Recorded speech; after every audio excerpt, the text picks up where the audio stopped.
Hello guys, ஆக்சுவலாக பார்த்தீங்க அப்படின்னா இதுக்கு முன்னாடி ஒரு வீடியோவில் எண்ட் ஆஃப் தி செக்ஷன் வந்து நமக்கு கட் ஆகிடுச்சு. அதோட கண்டினியூவேஷன் தான் இந்த வீடியோவில் பார்க்க போகிறோம். ஓகேங்களா? ஸோ இதை ஃபஸ்ட்டு பார்த்தீங்கன்னா உங்களுக்கு புரியாது. ப்ரீவியஸ் வீடியோக்கான பார்ட் 2 வீடியோ தான் இது. ஓகே, அது ஆடியோ கிளியராக இல்லைன்னு சொல்லிட்டு கட் ஆகிடுச்சு. ஸோ அதோட கண்டினியூவேஷன் தான். ஸோ பார்த்துக்கோங்க. ஸோ அதில் எது வரைக்கும் ஸ்டாப் பண்ணியிருப்போன்னா எனக்கு ஆறுக்கான ஃபார்முலா வரைக்கும் பார்த்துருப்போம். ஸோ இப்போ ஆறுக்கான ஃபார்முலா என்னங்கிறதுல ஸ்ட்ராங்காக இருந்தீங்கன்னா மட்டும்தான் ஆன்சர் பண்ண முடியும். ஓகேவா? ஸோ அப்போ ஆர் ஈக்குவலண்ட்டுக்கான ஃபார்முலா எனக்கு சீரீஸாக இருந்ததுன்னா R1 R2 + R3 இந்த மாதிரி போகும். பேரலாக இருந்ததுன்னா 1/R1 1/R2ன்னு போகும். இப்போ அதுக்கு அடுத்தது பார்த்தீங்கன்னா இண்டக்டாருங்கிறதும் ரெசிஸ்டாருங்கிறதும் ஒன்று தான். நீ எப்படி ரெசிஸ்டாருக்கு கண்டுபிடிக்கிறியோ அதே தான் இண்டக்டார். இப்போ உனக்கு இண்டக்டாரில் வந்து சர்க்கியூட் வந்து உனக்கு சீரீஸில் கொடுத்துருக்காங்கன்னா L1 + L2 + L3 இப்படி கண்டுபிடிக்கணும். அதுவே பேரலாக கொடுத்தாங்கன்னா நம்ம ஆருக்கு எப்படி கண்டுபிடிப்போம்? 1/R1 கண்டுபிடிப்போமா? அதே மாதிரி 1/L1 + 1/L2 + 1/L3ன்னு கண்டுபிடிக்கணும். சப்போஸ் உனக்கு ரெண்டு இண்டக்டார் மட்டும் கொடுத்துருந்தாங்கன்னா L1 L2 / L1 + L2 இதை யூஸ் பண்ணிக்கலாம். இந்த ஃபார்முலாவை யூஸ் பண்ணிக்கலாம். அதுக்கு அடுத்தது சி ஈக்குவலண்ட்டாக இருந்தது அப்படின்னா இதுதாம்மா ரொம்ப ரொம்ப இம்பார்ட்டன்ட். ஏன் அப்படின்னா உங்களுக்கு ஈக்குவலண்ட் டாப்பிக்கே இம்பார்ட்டன்ட். அதில் என்ன மாதிரி கொஷின் கேட்பாங்கன்னா ஃபஸ்ட்டு சி ஈக்குவலண்ட்டை தான் கண்டுபிடிக்க சொல்லுவாங்க. ஓகேங்களா? ஏன் அப்படின்னா அதாவது ஃபஸ்ட்டு வந்து சி ஈக்குவலண்ட் தான் மெஜாரிட்டி கொஷின் சி ஈக்குவலண்ட்டில் கேட்பாங்க. அடுத்தது ஆர் ஈக்குவலண்ட்டில் கேட்பாங்க.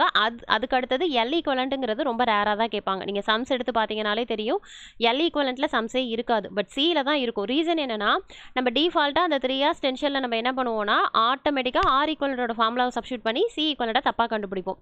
ஸோ அதனால் நம்மளை ட்விஸ்ட் பண்ணுறதுக்காக அவங்க அதிக கொஷின்ஸ் வந்து கெப்பாசிட்டரோட ஈக்குவலண்ட்டை தான் கேட்பாங்க. ஓகேவா? அப்போ ரொம்ப தெளிவாக இருக்கணும்.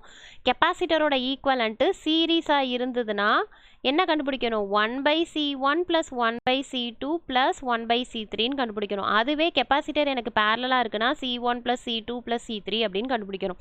ஸோ இந்த உல்டாங்கிற வேர்டு நான் என்ன சொன்னேன்னா நீ ஆருக்கு என்ன கண்டுபிடிக்கிறியோ அதுக்கு சிக்கு அப்படியே உல்டாவாக கண்டுபிடிக்கணும். ஓகேவா? ஸோ ரெசிஸ்டாருக்கு நீ சீரீஸ்க்கு வந்து என்ன ஃபார்முலா கண்டுபிடிச்சியோ அதை கெப்பாசிட்டரோட பேரலுக்கு கண்டுபிடிக்கணும். ரெசிஸ்டாருக்கு பேரலுக்கு எப்படி கண்டுபிடிக்கிறியோ அதை கெப்பாசிட்டரோட சீரீஸ்க்கு கண்டுபிடிக்கணும். இல்லை மேம் நீங்கள் சொன்னதெல்லாம் எனக்கு புரியல, போட்டு குழப்புறீங்க, கன்ஃபியூஸ் ஆகுது, என்னால் அண்டர்ஸ்டாண்ட் பண்ணிக்க முடியல அப்படின்னு நினச்சிங்கன்னா எல்லாத்தையுமே விட்டுரு, ஃபார்முலா மட்டும் மைண்டில் வச்சுக்கோ. ஆர் ஈக்குவலன்னா இதுதான் ஃபார்முலா. ஓகே, எல் ஈக்குவலன்னா ஆருக்கு என்னவோ அதே தான் வரும். சிக்கு எப்படி வரும்னா சி ஈக்குவலண்ட்டுக்கு சீரீஸ் ஃபார்முலா என்னது? 1/C1 + 1/C2 + 1/C3. பேரலாக இருந்ததுன்னா C1 C2 C3 அப்படின்னு சொல்லி ஆட் பண்ணிக்க வேண்டியதான். அதே மாதிரி எனக்கு ரெண்டு கெப்பாசிட்டர் இருக்குது அப்படின்னா என்ன ஃபார்முலா யூஸ் பண்ணிக்கலாம்? C1 C2 / C1 + C2ன்னு எடுத்துக்கலாம். ஓகேங்களா? அவ்வளோதான்ப்பா.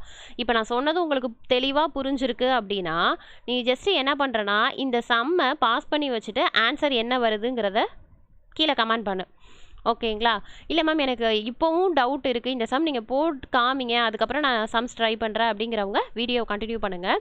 இப்போ பார்த்தேன்னா இது வந்து நான் லாஸ்ட்டு சம் பார்த்தோம்ல கெப்பாசிட்டர் ஈக்குவலண்ட் அதே சம் தான். ஆனால் அந்தளவுக்கு ரொம்ப லென்த்தியெல்லாம் போக வேண்டாம், இங்கேயே நம்ம ஆன்சர் பண்ணுவோமா?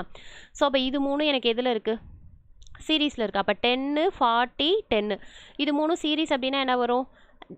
இப்போ நம்ம பார்த்துட்ருக்கிறது ரெசிஸ்டார் ஈக்குவலன்மா. தெரியலனா கூட நீ எக்ஸாம் எழுதுறதுக்கு பின்னாடி ஒர்க் ஷீட் இருக்கும்ல, அதில் என்ன எழுதிக்கன்னா ஆர் ஈக்குவலன் கேட்டிருக்காங்க. ஸோ அப்போ நான் என்ன கண்டுபிடிக்கணும்னா சீரீஸாக இருந்ததுன்னா என்ன ஃபார்முலா? R1 + R2 + R3 இப்படி கண்டுபிடிக்கணும். பேரலாக இருந்தது அப்படின்னா 1/R1 1/R2 ரெண்டு மட்டும் இருந்ததுன்னா R1 R2 / R1 + R2 இப்படி தான் நான் கண்டுபிடிக்கணுங்கிறத கூட எழுதி வச்சுக்கோங்க. ஓகே, முதல்ல நான் என்ன பண்ணுறேன் அப்படின்னா இது ஓப்பன் ஸ்பேஸ், இங்கே கண்டுபிடிக்க முடியாது. ஸோ இது க்ளோஸ்டுங்கிறதுனால இது என்ன பண்ணுறேன்னா இது 3 சீரீஸு. அப்போ சீரீஸை நான் என்னவா மாற்றுறேன் அப்படின்னா சீரீஸை முதல்ல ஈக்குவலண்ட்டாக மாற்றுறேன். அப்போ என்னது எனக்கு 3 இருக்கா? 10 40 10 ஸோ 60 Ω. ஓகே, அதுக்கு அடுத்தது இங்கே எனக்கு என்ன இருக்குது அப்படின்னா 40 Ω இருக்குது. ஓகேவா? ஸோ இது ரெண்டும் எனக்கு எதில் இருக்குது? பேரலில் இருக்குது. ரெண்டு தான் இருக்குது. ஸோ இந்த ஃபார்முலாவை நான் யூஸ் பண்ணிக்கலாம். ஸோ 40 × 60 / 40 + 60 எனக்கு என்ன வரும்? 100 வரும். ஸோ 2 0க்கு இந்த 0 கேன்சல் பண்ணிடுவேன். ஸோ 6 4s are எனக்கு என்ன வரும்? 24 வரும். 24 எங்கே போடுவீங்க? இங்கே போடுவோம். ஓகேவா? அப்போ நான் என்ன பண்ணிட்டேன்? இந்த சர்க்கியூட் ஃபுல்லத்தையும் நான் என்ன பண்ணிட்டேன்னா சிம்பிளிஃபை பண்ணிட்டேன். இப்போ எனக்கு இங்கே என்ன இருக்குது? 24 Ω இருக்குது. இப்போது இந்த 10 24 10 இது 3 எனக்கு எப்படி இருக்குது? சீரீஸில் இருக்குது. அப்போ ஆட் பண்ணிங்கன்னா உனக்கு என்ன வரும்? 24 34 44. ஓகேவா? அப்போ எனக்கு எப்படி வரும்னா 44 ஒன்று வரும், இது வந்து 40 வரும்.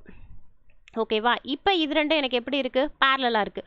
அப்போ இதுக்கு என்ன ஃபார்முலா யூஸ் பண்ணிக்கலாம்? 44 × 40 டிவைடட் பை என்ன வரும்? 44 × 40 டிவைடட் பை 44 + 40.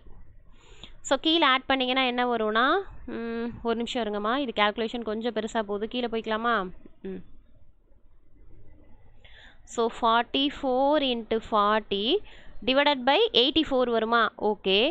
இப்போ இதை சிம்பிளிஃபை பண்ணுங்கப்பா. கேன்சல் பண்ணால் என்ன வரும்? 20. இது வந்து 4 2s are 8, 2 2s are 4. மறுபடியும் இது ஒரு 10, இது வந்து 21. ஸோ இதை மல்டிப்ளை பண்ணனா 440 டிவைடட் பை 21. இப்படியும் எடுத்துக்கலாம், நம்மளோட கேல்குலேஷன் தான். ஸோ ஃப்ராக்ஷன்லேயும் எடுத்துக்கலாம். இதை சிம்பிளிஃபை பண்ண முடியுமாப்பா? கிட்டத்தட்ட பண்ண முடியும்னு நினைக்கிறேன். 440 21 சிம்பிளிஃபை பண்ணிங்கன்னா எத்தனை டைம் வரும்? 2 டைம் வருமா? ஆமாம், 42. ஸோ பேலன்ஸ் வந்து எனக்கு என்ன வரும்னா 20 வந்து என்னது? 20 வந்து டிவைட் ஆகாது. 21ல் 20 டிவைட் ஆகாது. ஸோ அதனால் நான் என்ன பண்ணிக்கிறேன், மேலே 0 போட்டு இங்கே 0 போட்டு பாயிண்ட் வச்சுக்கலாமா?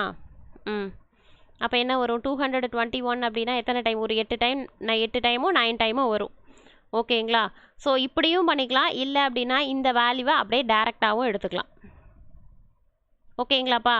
இப்போ எனக்கு இங்கே என்ன ஆன்சர் வந்திருக்கு? 20.9 வந்திருக்கா? ஓகே. இந்த 20.9 அப்படிங்கிறது எனக்கு என்னது?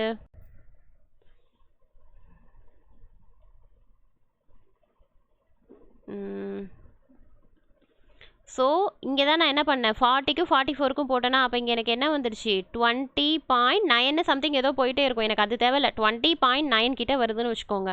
இப்போ இது 3 சீரீஸில் இருக்குது. அப்போ ஜஸ்ட்டு எனக்கு என்ன ஆட் பண்ணால் போதும்? 40 இல்லை 10, ஏன்னா இங்கே 10 தானே இருக்குது.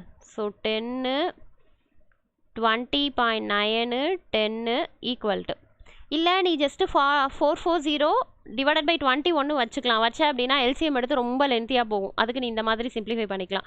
ஸோ இதை இப்போ ஆட் பண்ணால் நான் என்னப்பா வரும்? 904 40.9 வருது. ஓகேங்களா? சர்க்யூட் தியரியை பொறுத்த வரைக்கும் ஆப்டாக ஆன்சர் வரலாம், இல்லைனா நியரஸ்ட்டாக வரலாம். இப்போ 40.9 அப்படிங்கும்போது எனக்கு எங்கேம்மா இருக்குது ஆன்சரு? 40.9னாலும் 40 ஓம்னாலும் கிட்டத்தட்ட nearest value, approximate value. So அதனால் நான் என்ன பண்ணிக்கலாம் அப்படின்னா ஆப்ஷன் பியை வந்து கரெக்டான ஆன்சராக எடுத்துக்கலாம். ஓகேங்களா? ஸோ அப்போ இந்த கொஷினுக்கான ஆன்சர் வந்து ஆப்ஷன் பி. ஸோ உங்களுக்கும் ஆப்ஷன் பி வந்ததுன்னா கீழே கமெண்ட் பண்ணுங்கள். இது உங்களுக்கு புரிஞ்சுது அப்படின்னா கீழே கமெண்ட் பண்ணுங்கள். இல்லை மேம் இதுக்கப்புறமும் எனக்கு புரியல அப்படின்னீங்கன்னா நான் இதுக்கப்புறம் வேறு ஏதாவது சம்ஸ் கொடுத்து வேணாலும் உங்களுக்கு நான் எக்ஸ்பிளைன் பண்ணுறேன். ஓகேங்களா? தேங்க்யூ.